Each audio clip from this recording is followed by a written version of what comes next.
పండగ అయిపోయి, పనులన్నీ అయిపోయి, ఎవరిళ్ళకి వాళ్ళు వెళ్ళిపోయి, ఎవరి ఊర్లో వాళ్ళు వెళ్ళిపోయినా సరే, మన ఇంట్లో మాత్రము ఎటు కదలని గెస్టులు ఉంటారనమాట. అది కూడా ఈ కాలంలోనే ఎక్కువ ఉంటూ ఉంటారు. ఏంటా ఎవరా గెస్టులు అనుకోకండి. సో ఆడవాళ్ళు ఎదుర్కొనే ఒక పెద్ద సమస్య అంటే పెద్దది కాదు, చిన్నది అని చెప్పలేము.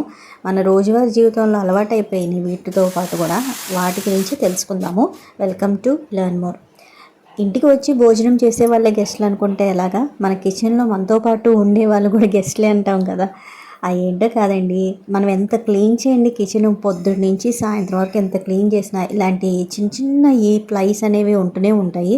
ఒక పండు పెట్టినా అప్పుడే, లేదా వంట చేసినా, కనీసం పాలు పెట్టేసి పక్కకు వెళ్ళినా సరే వెంటనే నేనున్నాను అన్నట్టు వచ్చేసి వాలిపోతూ ఉంటాయి అన్నమాట. ఈ చలికాలంలో మన ఇంట్లో వచ్చే చల్లదనానికి కానీ తేమకు కానీ ఇవి ఎక్కువ వస్తూ ఉంటాయి.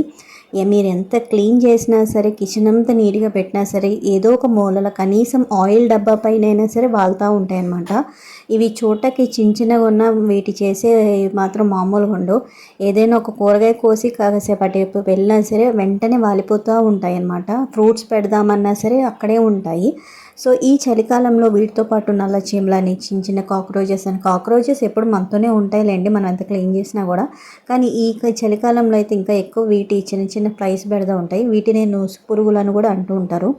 సో వీటిని మనం ఎలా అవాయిడ్ చేయాలి, మనం ఎటువంటి జాగ్రత్తలు తీసుకోవాలనేది ఈ వీడియోలో తెలుసుకుందాము. ఈ గెస్ట్లకి పర్మనెంట్గా బాయ్ అయితే చెప్పాలి కదా మరి. మనం ఎప్పుడైనా సరే వంట చేశాక ఎప్పుడైనా వేస్ట్ అనేది పక్కన పెట్టేసి మీరు అక్కడ వదిలేసారంటే కౌంటర్ టాప్ మీద కనీసం ఒక 5 నిమిషాలు వదిలేసినా వెంటనే నేనున్నాను అన్నట్టు వచ్చేస్తుంటాయి అనమాట. సో మన పని అయిపోగానే కౌంటర్ టాప్ మీద ఒకసారి మొత్తం క్లీన్ చేసేయాలి. వీటి క్లీనింగ్ కోసం బయట నుంచి లిక్విడ్లని లేకపోతే వేరే వేరే ప్రోడక్ట్స్ అన్నీ అవసరం లేదండి. అన్నీ మన కిచెన్లో ఉండేవి అనమాట.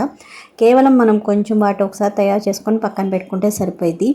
వీటికి ఎక్కువ ఏదైనా సరే కొంచెం వాసన లాంటివి వస్తే కనుక వాటి దరి చేరవు. ఇది నేను బాగా తెలుసుకొని వాడిన మిషన్ మీతో చెప్తున్నాను. మనం ఎప్పుడైనా సరే ఇంట్లో కొంచెము నిమ్మకాయలు అయిపోయిన నిమ్మ చెక్కలు ఉంటాయి కదా, సో వాటిని కొంచెము బాయిల్ చేసేసి వేడివేడి నీటిలో ఆ నీళ్ళని మనము ఇలాంటి స్ప్రే బాటిల్ వేసి మనం స్ప్రే చేసుకున్న వాటి మీద వాలవన్నమాట. సో కౌంటర్ టాప్ మన పని అంతా అయిపోయాక కౌంటర్ టాప్ క్లీన్ చేశాక ఒకసారి నిమ్మకాయ నీళ్ళతో కానీ ఇలాగ వేడి నీళ్ళతో కొంచెం తుడిచేసామంటే అయిపోతాయి. అలాగే అవి ఎక్కువ బాగాలేదు ఎక్కడ అంటే మనకి స్టవ్ మీద, తర్వాత ఆయిల్ కంటైనర్స్ మీద, కొంచెం కార్నర్స్లో అనమాట. ఇంకా బేకింగ్ సోడా ఉన్నా కూడా బాగా పనిచేసింది. మన పని అంతా అయిపోయాక బేకింగ్ సోడా కొంచెం వేడి నీళ్ళలో వేసి అందులో కొంచెం వెనిగర్ వేసి మొత్తము వాటర్ని కొంచెం హార్ష్గా అంటే లైక్ బాయిలింగ్ వాటర్ లాగా బాయిల్ చేసి ఆ వాటర్ని వేసినా కూడా అవి రావన్నమాట. ఆ ఘాటుదనానికి అనేవి రావు. ఇంకా వెల్లుల్లిపాయలు కూడా ప్రధానమైన రోల్ ప్లే చేస్తాయి. వెల్లుల్లిపాయ రెమ్మలు కొంచెం కొద్దిగా చిదిమేసి కొంచెం స్మెల్ వచ్చేలాగా దంచి మనము కిచెన్లో అక్కడక్కడ పెట్టామంటే వీటి వాసనకి చిన్న చిన్న కాక్రోచెస్ పిల్లలు లాంటివి కానీ లేకపోతే చిన్న చిన్న పురుగులు లాంటివి కానీ కిచెన్లో రాకుండా ఉంటాయన్నమాట. మనకి షెల్ఫ్స్లో మెయిన్గా మనం వంట చేశాక ఇలాగ టీ గిన్నెలు కానీ లేకపోతే పాలు గిన్నెలు కానీ అలా ఖాళీగా వదిలేసామంటే మూత పెట్టకుండా వెంటనే వచ్చి వాలిపోతాయండి.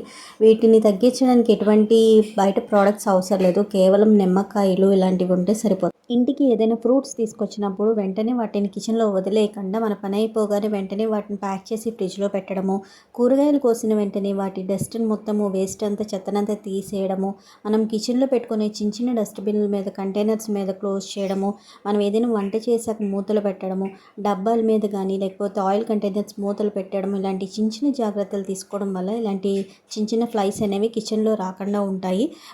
వాటిని ఈజీగా అవాయిడ్ చేయొచ్చు అనమాట. మనం వాడే చిన్న చిన్న కొద్దిగా వేడి నీళ్ళు, వెనిగరు ఇలాంటి వాటికే సరిపోతూ ఉంటాయి. సో ఈ చలికాలంలో మీరు ఎదురయ్యే ఈ సమస్యలకు ఒక మంచి పరిష్కారం దొరికింది అని అనుకుంటున్నాను. ఈ చిన్న పరిష్కారం అయినా సరే మీకు యూజ్ అయితే కనుక నాకు లైక్ చేయండి, వీడియో లైక్ చేయండి. అలాగే మీరు ఇలాంటివి ప్రయోగిస్తారో లేదా అనేది కామెంట్ చేయండి. మీకు ఇలాంటి సమస్య ఎదురవుతుందో లేదా అనేది కూడా నాకు కామెంట్ చేయండి. వీడియో నచ్చిందో లేదో నాకు మాత్రం కామెంట్ చేసి నాకు చెప్పండి. అలాగే మీ సపోర్ట్ని సబ్స్క్రైబ్ చేయడం మాత్రం మర్చిపోకండి. Thank you so much for watching.